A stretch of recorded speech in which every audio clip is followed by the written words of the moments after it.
As we all know, Force ghosts only apply to Jedi. They could transcend their consciousness into the next realm, into whatever physical shape they like. Some may appear as an orb, where others appear as their full form, taught to Yoda by Qui-Gon Jinn from the other world, as quoted in the Revenge of the Sith novelization, the ultimate goal of the Sith, yet they can never achieve it.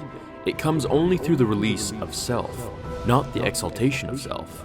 It comes through compassion, not greed. Love is the answer to the darkness. So if this was applied only for Jedi, then how did Anakin Skywalker become a Force ghost in Episode 6? That's what we will discuss in today's episode of Star Wars Theory. Now, according to Lucas, in Anakin's last few minutes alive on the Death Star, he was taught by Obi-Wan and Yoda how to transcend himself into the next dimension. If you watch Return of the Jedi, if you switch to the commentary, he briefly explains how he did it. However, if you know my videos, you know I like to go into detail. I found a passage from the book The Rise and Fall of Darth Vader. It explains our question today perfectly. I will now read you the passage verbatim. Closing his eyes as he slumped back against the shuttle ramp, Anakin Skywalker had every reason to believe that he was finally about to embrace perpetual darkness. Initially, there was darkness for Anakin Skywalker, a boundless shadowy realm like a universe without stars.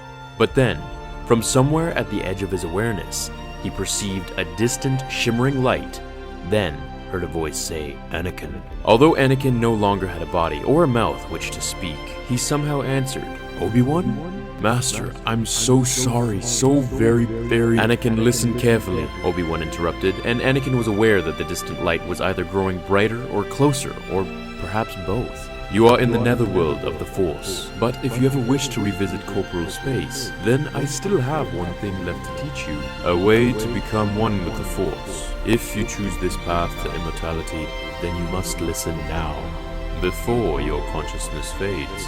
Knowing he was beyond redemption, Anakin said, "But, Master, why me?" "Because you ended the horror, Anakin," Obi-Wan said. "Because you fulfilled the prophecy." The light was very bright now. Anakin's first thought was that he might be able to see his children again. He said, "Thank you, Master." Taking the Imperial shuttle, Luke Skywalker had escaped with his father's remains from the Death Star only a moment before the battle station exploded. After landing on the Sanctuary Moon, Luke prepared a very private funeral in a forest clearing. Night had fallen by the time Luke placed Anakin Skywalker's armor-clad body atop a pile of gathered wood. As he ignited the pyre, Luke said, "I burn this armor, and with it the name of Darth Vader. May the name of Anakin Skywalker be a light that guides the Jedi for generations to come." Luke was unaware of the spirits who watched him from the shadows of the Lambent Woods. But later, when he rejoined his allies for their victory celebration in the treetop village that was home to the Ewoks, Luke saw three shimmering apparitions materialize in the darkness. They were Obi-Wan Kenobi, Yoda, and his father, Anakin Skywalker. The Jedi had returned.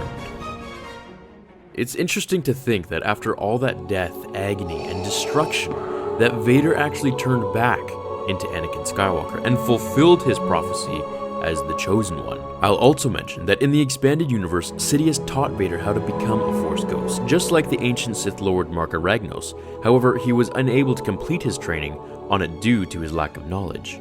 Thanks so much for watching this video. I will see you all in tomorrow's episode of Star Wars Theory.